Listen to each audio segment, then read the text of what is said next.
मैं पहले भी कह चुका हूं कि पंजाबी जहां भी जाते हैं वहां अपना कोई ना कोई अलग से पहचान वो बनाते हैं। मैं सियाटल गया तो बोइंग में 45% इंजीनियर पंजाबी हैं बोइंग में, और 45 में से 80% जीएनई के हैं, गुरु नानक देव इंजीनियरिंग कॉलेज। वहां जीएनई डे मनाते हैं, वो जीएनई डे मनाते हैं गुरु नानक देव इंजीनियरिंग कॉलेज से। इतने इंजीनियर जो हैं बोइंग में, माइक्रोसॉफ्ट में, फोर्ड में। तो हम लोग बहुत टेक्निकली बहुत ऊपर हैं। और वही बात कि जुगाड़ वाला, तो एक उसकी एग्जांपल देता हूं। एक कंपनी थी, टूथपेस्ट बनाती थी, तो उन सेल बढ़ानी थी उन्होंने, तो उन्होंने अपने जो पब्लिसिटी वाले और सेल्स वाले बुलाए, आइडिया दो कैसे सेल बढ़ाएं। कोई किसी ने कहा जी सचिन तेंदुलकर को ब्रांड एम्बेसडर ले लो, किसी ने कहा जी आईपीएल में स्पॉन्सर बन जाते हैं, किसी ने कहा जी इसको कर लो, ये कर लो, टीवी पे ऐड बढ़ा दो।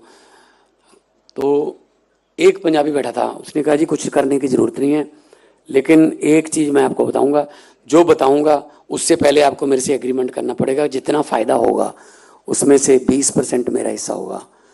कहते बताइए। मैंने कहते बताऊंगा तो तभी ना, जब एग्रीमेंट करोगे, बताने से तो आइडिया लीक हो जाएगा। पैसा कोई नहीं लगेगा आपका जी।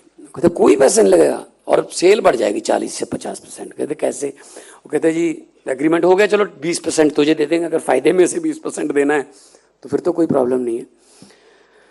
तो उसने कहा जी जो हमारा भी जो ट्यूब बनती है हमारी टूथपेस्ट वाली, इसका मुंह बहुत बहुत तंग है और थोड़ा सा जोर लगा के ऐसे ब्रश पे डालना पड़ता है। लोगों को आदत पड़ी हुई है सर, थोड़ा सा मुंह खुला कर दीजिए, वो उतनी फोर्स से खोलेंगे इतना आएगा सर। अब आपने कभी ज्यादा आ जाए पेस्ट, आपने कभी वापस डाला ट्यूब में? तो चलो इतने से कर लेते हैं, 70-80% सेल बढ़ गई, 20% उसको मिल गया। ये जुगाड़ है जी सर। तो हमसे सलाह लेते रहा कीजिए सर, हमारे पास एडवर्टाइजमेंट के बहुत अच्छे अच्छे तरीके हैं सर। तो मतलब ये कि हम किसी भी हालात में, चढ़ती कला का मतलब है अंधेरे में भी एक दिए की रोशनी जगा के रखना। चढ़ती कला मतलब ऊपर को जाना, राइज। जैसे मैं जापान गया, हर एक बिजनेस कार्ड जो देते हैं वो, हर एक बिजनेस कार्ड में कोई ना कोई tomorrow, let's think about tomorrow. उनके जो लोगो हैं या वन लाइनर्स हैं वो कल के बारे में है, कल के बारे में उनके, चाहे वो टोपन है, चाहे वो निप्पन था, चाहे वो आईची स्टील थे, सब जितने भी उनके ब्रांड्स हैं, यामा यानमार हैं, तो सबका एक ही है मोटो के कल के लिए कुछ बनाते हैं। तो हम लोग क्या करते हैं, हम लोग थोड़ा आगे की सोचते ही नहीं। हम लोग इतना अच्छा मैरिज पैलेस बना देते हैं, काफी पैसे, जो दूल्हा दुल्हन की जो कुर्सी होती है उसके उस पे झूला वगैरह चला देते हैं, पार्किंग नहीं रखते। आधा टाइम हमारे शादी में गाड़ियों के नंबर बोलते हुए निकल जाता है, 2557 को थोड़ा पीछे कर लें जी। भाई 2557 के लिए अगर अच्छी पार्किंग बनी होती तो ये काम तो ना होता ना वहां।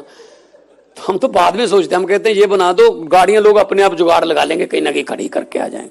वो पैदल आते हैं पता नहीं कहां कहां से, तो फिर बाद में गाड़ी निकल, पहले आने वाले की गाड़ी फंस जाती है, उसके सामने गाड़ियां लग जाती है। मतलब हम थोड़ा ऐसे करते हैं, लेकिन अगर थोड़ा सा डिसिप्लिन से, थोड़ा सा प्यार से, तरीके से चलें तो ये देश जैसा कोई देश नहीं है। सब कुछ इस देश में को दिया है भगवान ने। हमें पहाड़ दिए, हमें मारुथल दिया, हमें समंदर, नदियां, हमें कोयला, हमें सब कुछ हमको दिया है। वो है कि थोड़ा अगर अच्छे तरीके से इसको इस्तेमाल हो जाए तो यही चीज़ दुगनी तिगनी होके वो निकलेगी। और India is the youngest country on the earth. हमारे 60% से ज़्यादा जो पॉपुलेशन है वो बिलो 35 है। तो इस यूथ की इस एनर्जी को पॉजिटिव तरीके में इस्तेमाल करेंगे तो सचमुच में देश जो है वो नंबर 1 बन जाएगा। और हमारे बुजुर्गों ने, हमारे पुरखों ने जो कुर्बानियाँ दी हैं, उनकी मिसाल भी नहीं ऐसी मिलती। चाहे वो चारों साहबजादे गुरु गोविंद सिंह जी के शहीद, कैसे बच्चों पर जुल्म किया गया, लेकिन फिर भी वो अपने धर्म पे, अपने हौसले पे अडोल रहे। और शहीद आजम भगत सिंह 23 साल की उम्र में फांसी उनको हुई, 23 साल की, महज 23 साल की उम्र में। तो मतलब कितना बड़े लोग रहे होंगे जो हंस हंस के देश के लिए फांसी के रस्से पे, फांसी के फंदे को चूम लिया जिन्होंने। तो उनको, उनके वारिस अगर हमने बनना है तो उनके सपनों की आज़ादी जो है वो घर घर पहुंचानी पड़ेगी। अभी बीपीएल नाम का लफ्ज़ जो है वो अगर डिक्शनरी से निकलेगा तो वो पढ़ाई से, क्वालिटी एजुकेशन से निकलेगा। बिलो पॉवर्टी लाइन जो है कोई होना नहीं चाहिए उनकी लाइन भी। वो मेहनत बहुत करते हैं लेकिन कई बार आर्थिकता या अनपढ़ता ऐसी है कि वो उस लेवल पे उनको पहुंचा नहीं पाती। रनवे बन जाएं हम उनके लिए। रनवे प्लेन को उड़ाता नहीं है, सिर्फ मौका देता है। रनवे प्लेन को मौका देता है और प्लेन में इतनी ताकत होती है, 450 सवारियां, पैसेंजर्स, उनका अब खुद का वजन, 1,00,000-1.25 लीटर तेल, उनका सामान, लगेज सारा वो लेके उड़ जाता है। इतनी इंजन ताकतवर होते हैं। लेकिन जब वो गेट पे खड़ा है एयरपोर्ट पर तो उसकी पावर, उसकी ताकत जीरो होती है, क्योंकि प्लेन के यहाँ बैक गियर नहीं होता, आगे वो जा नहीं सकता, बैक पीछे हो नहीं सकता। तो एक छोटा सा ट्रैक्टर आता है, वो उसको सीधा करके रनवे की तरफ उसका मुंह कर देता है। प्लेन को रनवे नजर आ जाता है, प्लेन कहता है अब तेरा काम खत्म है, मैं अपने आप पे उड़ूंगा। फिर उसके बाद उसके इंजनों पर डिपेंड करता है, वो दिल्ली से उड़ के 15 घंटे में शिकागो जाता है या फिर 35 मिनट में चंडीगढ़ आता है। ये तो उसके इंजनों पर डिपेंडेड है। हमारे देश में हमारा यूथ जो है वो जहाज हैं, बहुत पावरफुल प्लेन है वो, उनके इंजनों पर मुझे कोई शक नहीं है। लेकिन कोई मेंटर, कोई कोच, कोई टीचर, कोई नेता, कोई लीडर उनको ट्रैक्टर बन के अगर थोड़ा सा सीधा कर देगा तो अपने आप उड़ जाएंगे। बहुत पोटेंशियल है हमारे।